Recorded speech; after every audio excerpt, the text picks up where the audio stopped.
في كائن فضائي اليوم اجى على سوريا وحب يزور المناطق اللي فيها ويعطي رأيه.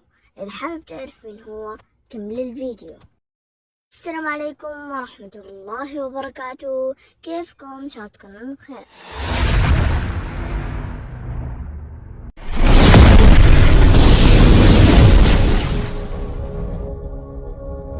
أهلا بكم. يا جماعة فيديو اليوم مثل ما سمعتوا بأول الفيديو وبالعنوان، يا جماعة في كائن فضائي حاب يزور سوريا ويشوف المناطق اللي فيها، والحين راح نشوف الفيديو اللي سواه على اليوتيوب. إذا حابب تعرف مين هو كمل الفيديو، شو ناطر يعني. بس قبل لا نبدأ لا تنسوا تسوي لي فولو على التيك توك وعلى الانستغرام وتشتركوا في قناة اليوتيوب عشان يوصلكم كل شي جديد أنا أنزله. الله ما بطول عليكم، روحوا للفيديو. لأن يا جماعة أنا لساتني بالفضاء ولساتني ما نزلت على الكوكب الأرض. إذا حابين تمشون معاي خطوة بخطوة كملوا الفيديو. أوكي يا جماعة، هذه أول صورة أخذتها في سوريا كانت على حدود. وأول شي رحت سويته يا جماعة بعد ما تصورت أخذت قيلولة بأي فندق لأنه كان مرة جاني النوم. قلت إن شاء الله بس نقعد نسوي فعاليات.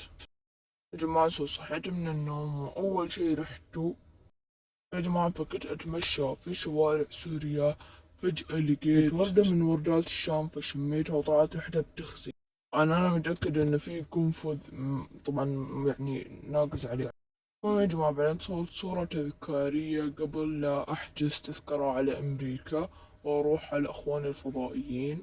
ولا أروح لقيت أمي جاية على سوريا تقول لي أكلني شاكرية. أقول لها يا مام من وين. المهم يا جماعة أخذت أمي وأكلنا شاكرية. المهم يا جماعة رحنا أكلنا شاكرية أنا وأمي وكانت مرة لذيذة حرفيا.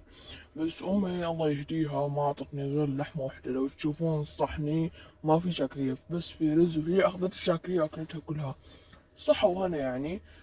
بس الناس اللي ورانا استغربوا، هذا الحجي استغرب قال من هذول داخلين المحل، بس ما أعرف إنه مو محل أبوه إحنا دخلني محلنا.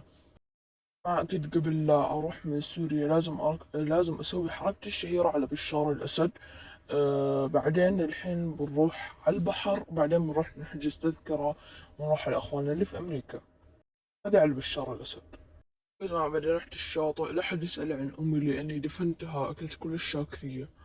المهم يا جماعة والحين عشان كذا جالس أضحك أكيد. الحين احنا في الشاطئ بس عيب يعني نشوفكم مو لابس. المهم الحين بنروح نحجز تذكرة على اخواننا في امريكا. جماعة هذه احنا واخواننا اللي في امريكا مرة مبسوطين صح؟ انا مرة مبسوط يا جماعة، قلت لكم مرة مبسوطين. والحين بنروح على اخواننا الفضائيين. ويا جماعة أنا صرت عند أخواني الفضائيين. أحب أقول لكم إنه هذه كانت نهاية الفيديو.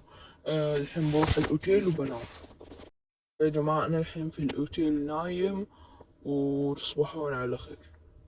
والله بعطيكم رأي صريح في سوريا بلد تجنن، أسطورية وكنت أمزح يعني. وردات الشام كانت مرة حلوة. وطبعا أنا متعامل مع وردات الشام، هو قال لي روح صور هذا الفيديو. دعموه حطوا له لايك وشير وسبسكرايب وبس والله. باي. وأنا ما ذبحت أمي، أنا بس دفنتها يعني، يمكن تطلع من القبر الجزء الثاني ما حد يدري. وبس والله باي. اشتركوا بقناة وردات الشام لا تنسون. بس والله يا جماعة خلصت أيام هذا الرجل اللي شفت أعطى رأيه في البلاد وكذا، وكانت يومياته حلوة. روحوا لنهاية الفيديو. وبس هذا كان نهاية فيديو اليوم، شو استمتعتوا حبيتوا. إذا حبيتوا لا تنسوا اللايك الشير السبسكرايب الكومنت الشير الإشعارات. باي.